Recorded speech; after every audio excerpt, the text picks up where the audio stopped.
Iyi si nyibereyemo iki? Ubuzima bwo kurundanya ibintu ni ubuzima bupfuye. Ni igishyitsi cyumye, ubuzima buyobowe n'Imana ni nk'igiti gitoshye. Imigani igice cya 11 umurongo wa 28. Hahirwa abantu bizera Uwiteka, kuko bazahwana n'ibiti byatewe ku nkombe y'umugezi, bigashorera imizi mu mazi. Bene ibyo biti ntibizahangayikishwa n'icyokere cyangwa n'amezi menshi y'amapfa. Ibibabi byacyo bizahora bitoshye, bizahora byera imbuto zabyo ziryoshye. Yeremiya igice cya 17 umurongo wa 7 kugeza kwa 8.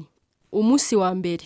Mbere na mbere Imana, kuko ibintu byose hadasigaye na kimwe, ari ibyo mu ijuru cyangwa ibyo mu isi, ibiboneka n'ibitaboneka, buri kintu cyaremwe nawe, kandi muri we niho bibonera ibisobanuro.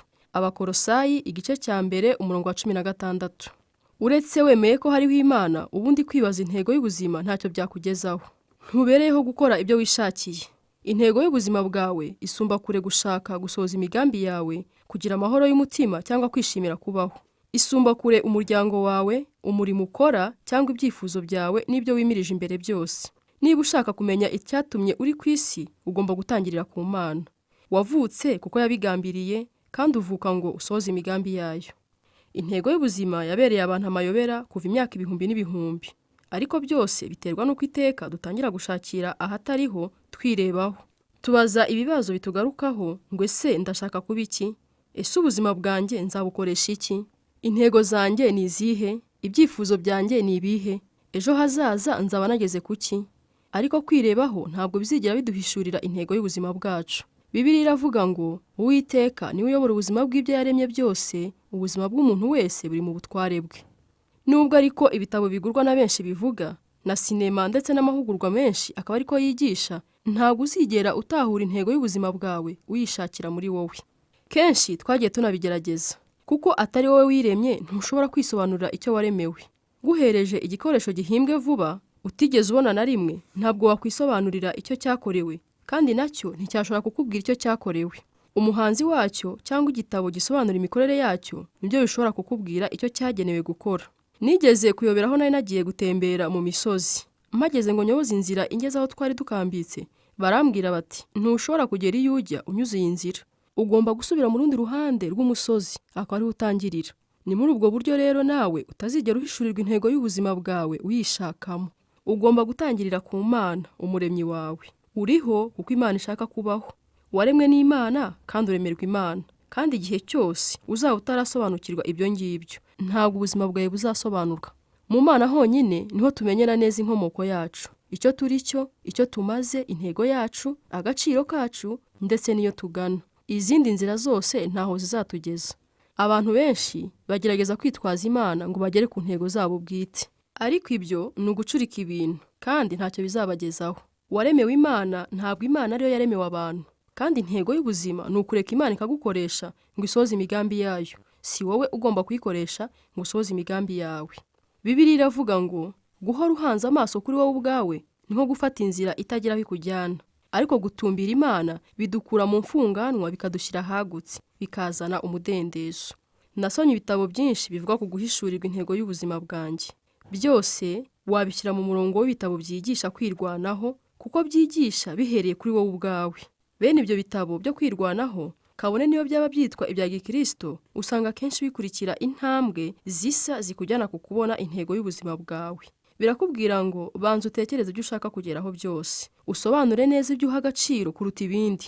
Wihe intego, umenye neza ibyo uzi gukora neza. Wihe intego ziri hejuru.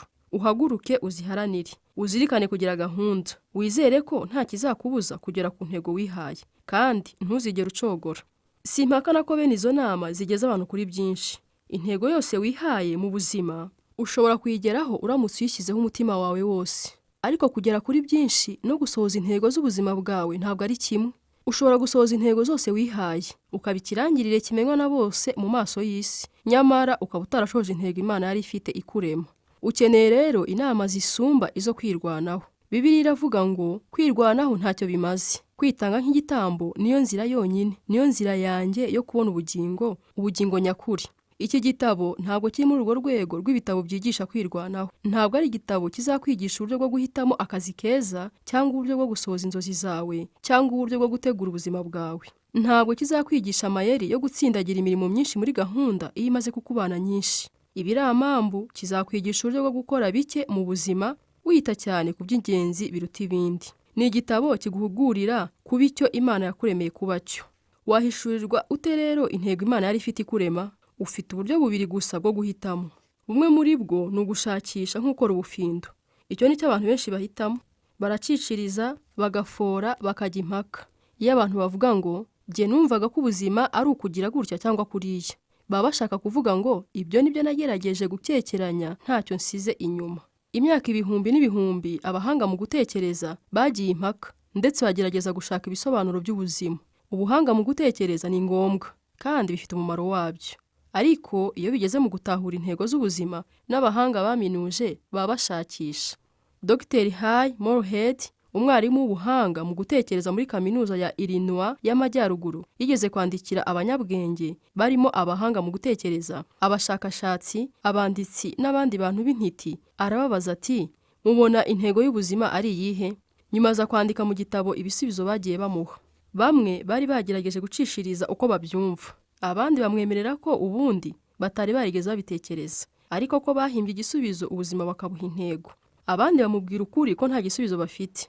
Benshi muri abo banyabwenge bashyizeho akarusho ko gusaba Moorhead kubandikira abasubiza, akababwira niba yarashoboye kubona intego y'ubuzima. Imana ishimwe ko hari ikindi gisubizo kitari ugushakisha agaciro n'intego y'ubuzima. Igisubizo kibonerwa mu guhishurirwa. Dushobora gushakira mu by'Imana yavuze ku buzima mu ijambo ryayo. Uburyo bworoshye bwo kumenya umumaro w'ikintu ni ukubaza uwagihanze. Ni nako byagombye kugenda ku buzima bwawe. Niba ushaka kumenya intego yabwo, baza Imana. Ntabwo Imana yadushyize mu rujijo n'umwijima ngo duhore twibaza kandi dushakisha. Imana yahishuye neza intego 5 z'ubuzima bwacu ikoresheje Bibiliya. Nicyo gitabo cy'uwaduhanze gisobanura neza icyo tubereyeho, uko ubuzima bukora, ibyo tugomba kwirinda n'ibyo tugomba gutegereza biri imbere hazaza. Bibiliya isobanura neza ibyo bya bitabo byigisha kwirwanaho cyangwa n'ibindi by'abahanga bitashoboraga kudusobanurira. Bibiliya iravuga ngo ubwiru bw'Imana bugera imbere mu migambi yayo. Ntabwo buduhishurira iby'iki gihe gusa, butubwira n'ibyahise iby'Imana yashyiriyeho mbere y'ibihe kuzaduhesha ubwiza buruta ubundi. Ntabwo Imana ari itangiriro ry'ubuzima bwawe gusa, ni nayo soko yabwo. Kugira ngo ushobore kumenya umugambi w'ubuzima bwawe, ugomba guhindukira ijambo ry'Imana aho gushakira mu bwenge bw'isi. Ugomba kubaka ubuzima bwawe ku mahame adakuka y'ibihe byose, aho kwishingikiriza ku buhanga bw'abanyabwenge cyangwa kwiteramo ibitekerezo byiza cyangwa inkuru zo kwirema umutima. Bibiliya itubwira neza ngo muri Kristo niho tumenya abo turi bo n'icyo tubereyeho. Kera tutari twumva n'ibya Kristo ngo duhabwe ibyiringiro, yari yaraturemye itugenera kuzabaho mu bwiza ngo isohoze umugambi ikorera muri buri kintu na buri muntu. Uyu murongo uduhishurira nibura ibintu 3 ku ntego y'ubuzima bwawe. Icya mbere, umenya neza uri we n'intego y'ubuzima bwawe iyo ufitanye imibanire na Kristo Yesu. Niba udafitanye ubusabane na Kristo, ndaza kugusobanurira uko ushobora gutangira. Icya kabiri, Imana yari igufite mu bitekerezo byayo mbere y'uko utangira kuyitekereza. Imigambi yayo ku buzima bwawe yariho mbere y'uko usamwa mu nda. Imana yiteguye mbere y'uko ubaho, itabanje kukugisha inama. Ushobora kwihitiramo akazi ukora, ukihitiramo uwo muzubakana urugo, ugahitamo uburyo ukoresha igihe cyawe ndetse n'ibindi byinshi byerekeye imibereho yawe. Ariko ntabwo ushobora kwitoraniriza intego y'ubuzima. Icya gatatu, intego y'ubuzima bwawe iri mu rundi rwego rwa gahunda ndende y'ibyaremwe byose. Gahunda Imana yashyizeho isi itari yabaho. Nibyo iki gitabo kikubwira. Umwanditsi w'Umurusiya Andrei Bitov yakuriye mu butegetsi bwa gikomuniste bwahakanaga Imana. Ariko umunsi umwe ubwo yari yihebye, Imana iramwihishurira. Yanditse ngo ubwo nari maze kugira imyaka 27, ubwo nari muri gari ya moshi inyura munsi y'ubutaka metro ya Leningrad, nafashwe n'ubwihebe burenze urugero ku buryo numvaga ntinye ko ubuzima bwanjye burangiye. Nta kwizera ejo hazaza, nta kwizera kumva mfite agaciro. Ngiye kumva ntazi aho biturutse, numva amagambo anje mu mutwe ngo ubuzima budafite Imana ntibushobora kugira agaciro. Uko nagatangaye ntangira kugenda nsubira muri ayo magambo. Numva ayo magambo ampindukiye nk'urwego ruzamura abantu muri gari ya moshi rubajyana hanze. Nyazamukiraho mpita ninjira mu mucyo w'Imana. Nawe ushobora kuba wumva uri mu mwijima mwinshi, utazi intego y'ubuzima bwawe. Ishima unezerwe kuko uri hafi kwinjira mu mucyo. Umunsi wa mbere, gutekereza ku ntego y'ubuzima bwanjye. Ingingo yo kuzirikana. Simbereho gukora ibyo nishakiye. Umurongo wo gufata mu mutwe. Byose byaremwe nawe kandi byose niwe byaremewe. Abakolosayi igice cya mbere umurongo wa 16b. Ikibazo cyo gutekerezaho. Nubwo hari byinshi binkurura hirya no hino, nakora iki ngo mpore niyibutsa ko ubuzima nyakuri ari ukuberaho Imana aho kuberaho kwinezeza?